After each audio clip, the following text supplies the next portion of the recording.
दोस्तों नमस्कार, मैं आपका मित्र आपका भाई पंकज आज फिर आपसे एक बार हमें रूबरू होने का मौका मिला। दोस्तों लगातार हम लोग खासकर राजनीतिक मुद्दों पर, आर्थिक मुद्दों पर, सामाजिक मुद्दों पर अपने वीडियो को बनाते हैं और प्रसारित भी करते रहते हैं। दोस्तों पुनः हम एक बार, क्योंकि हम लोग आज एक ऐसे सामाजिक जहाँ पर कार्यक्रम थे वहाँ पर बैठे थे अपने मित्रों के साथ, वहाँ पर एक चर्चा हुई कि पंकज भाई आप ये बताइए कि आज वर्तमान परिदृश्य में इस देश के अंदर वन नेशन वन इलेक्शन की मांग बहुत तेजी के साथ खासकर राजनीतिक दल उठा रहे हैं, उनमें आपका विचार क्या है? मेरे प्यारे दोस्तों, भारत के नवीन आकार लेते हुए युवा और हमारे देश के तमाम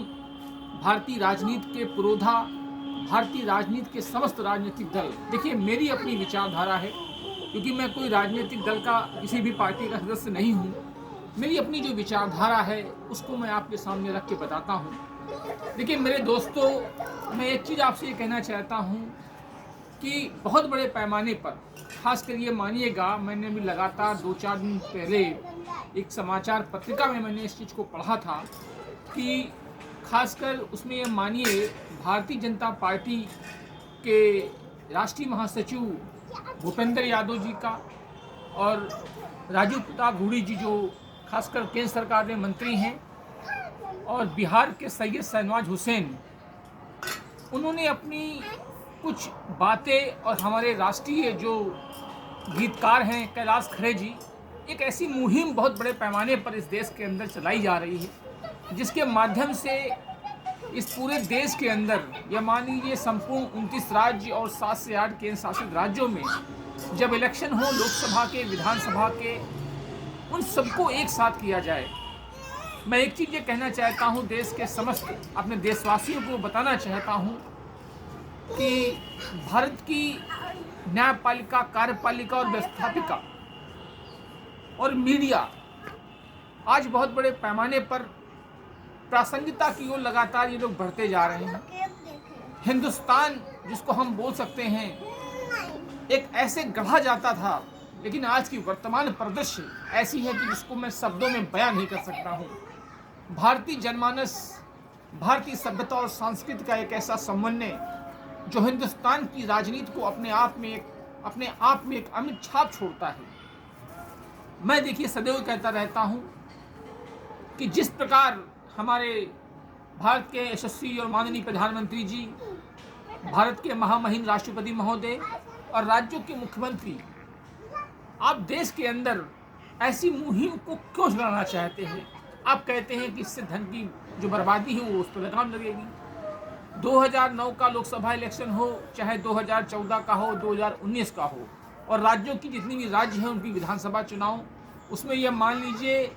मैं एक चीज़ कहना चाहता हूँ, लोकसभा चुनाव, विधानसभा चुनाव, उस जिले के स्थानीय निकाय के चुनाव, चाहे वो खासकर नगर पालिका परिषद के चुनाव हों, जिला पंचायतों के चुनाव हों,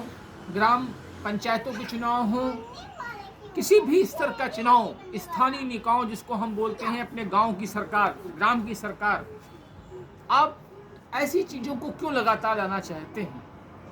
मैं एक चीज़ ये कहना चाहता हूँ, संवैधानिक संस्थाएं जिस प्रकार चुनाव को कराती हैं समय पे, मतलब हर चुनाव में गैपिंग होनी चाहिए, ये मेरे अपने विचार हैं। देखिए हो सकता है आप इससे सहमत हो या ना हो, ये आपकी अपनी विचारधारा है। मैं ये कहना चाहता हूँ देश के अपने समस्त लोगों से कि मेरे प्यारे भाइयों, इस देश के नवीन लेते हुए आकार युवा, मैं हमेशा सदैव ऐसी चीज़ें कहता रहता हूँ सामाजिक स्तर पर कि जब आप लोग इस देश के अंदर 545 लोकसभा सांसद, 250 राज्यसभा और इस हिंदुस्तान के अंदर करीब 5500 विधायक के आसपास पूरे देश के अंदर, उसमें विधायक भी हैं, विधान परिषद सदस्य भी हैं, आप लोग अपनी पेंशन्स को लेते हो, आपको विधायकी निधि, सांसदीय निधि, स्थानीय निकाय की, जिला पंचायतों की निधि, ग्राम प्रधानों की निधि, ये सब मिलती है। 2014 और 2019 में जो लोकसभा चुनाव हुए, उसका अगर आप आंकड़ा आपके पास रखेंगे, उसमें कितनी बड़े पैमाने पर रैलियां हुई और इतनी भव्य रैलियां हुई, हवाई जहाज से, हेलीकॉप्टर से नेताओं को आना जाना। मैं किसी एक राजनीतिक दल की ये बात नहीं करता हूँ, बहुत बड़े पैमाने में समस्त राजनीतिक दलों की बात करता हूँ।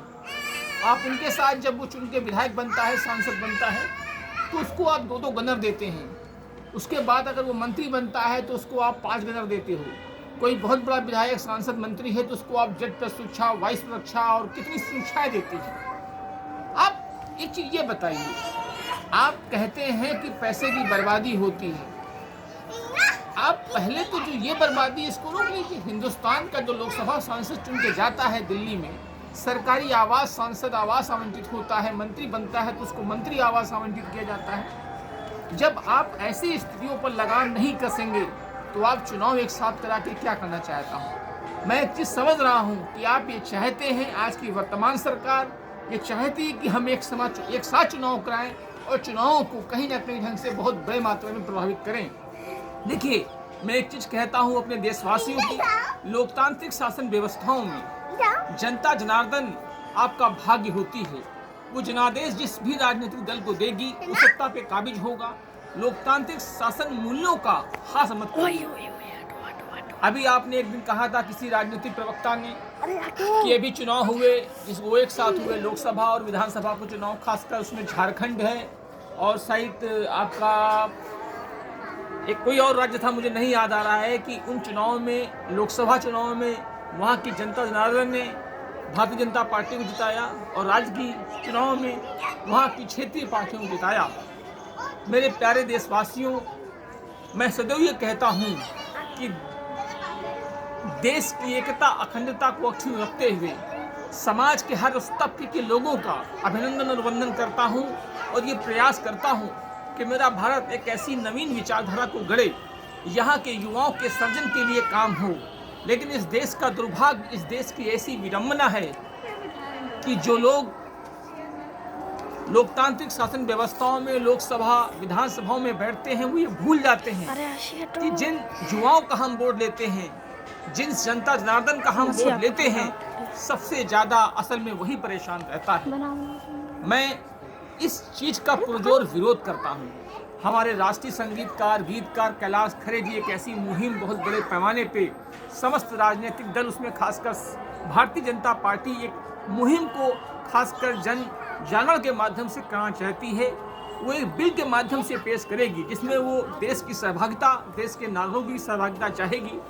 देखिए, मैं व्यक्तिगत रूप से इस चीज़ का पुरजोर विरोध करता हूँ कि जिस प्रकार देश की संवैधानिक संस्थाएं, भारत के माननीय सुप्रीम कोर्ट, राज्यों के उच्च न्यायालय, उनसे हमारी, उनके हाईकोर्ट बेंच, चाहे सुप्रीम कोर्ट के जो माननीय प्रमुख न्यायाधीश हैं, उनसे हमारी गुजारिश है कि आप ऐसी चीज़ों को कतई होने मत दीजिएगा। जिस प्रकार चुनाव का परिसीमन, जिस प्रकार चुनाव का समय होता है, 1 से 2 साल, 2-3 सालों का गैप होता है चुनाव में, उसका सदैव रखना, क्योंकि भारत, मेरे देश के युवा जिस प्रकार लोकतांत्रिक व्यवस्थाओं में अपने वोट को देते हैं, उसके बावजूद भी बहुत बड़े पैमाने पर ठगे जाते हैं। मैं आपसे गुजारिश करता हूं कि आप एक ऐसी सरकार, एक ऐसी शासन व्यवस्था को दीजिए, क्योंकि अगर एक ही शासन व्यवस्था बहुत बड़े पैमाने पर रहती है तो फिर चीज़ें अच्छी नहीं होती हैं। मैं अपने देशवासियों से ये कहना चाहता हूँ कि मेरी बातें कहाँ हद तक अच्छी हैं, कहाँ हद तक नहीं अच्छी हैं, ये आपकी अपना आप विचार करिएगा। मैं ये कहना चाहता हूँ कि अगर आप देश के पैसों को बचाना चाहते हैं तो देश में अंदर जो भी विधानसभाएं, स्थानीय निकाय और देश की सर्वोच्च संस्था संसद है,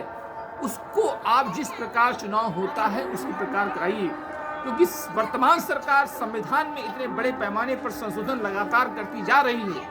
वो ये चाहती है कि हम ऐसी चीज़ों को रखें जिससे समाज की संरचना तो बने, लेकिन उनको राजनीतिक माध्यम से कितना फायदा होगा वो करना चाहते हैं। हो सकता है मेरे विचार आपसे सहमत ना हो। मैं पुनः अपनी यहीं से बातों को विराम लेना चाहता हूं, अपनी बातों का, और ये कहना चाहता हूं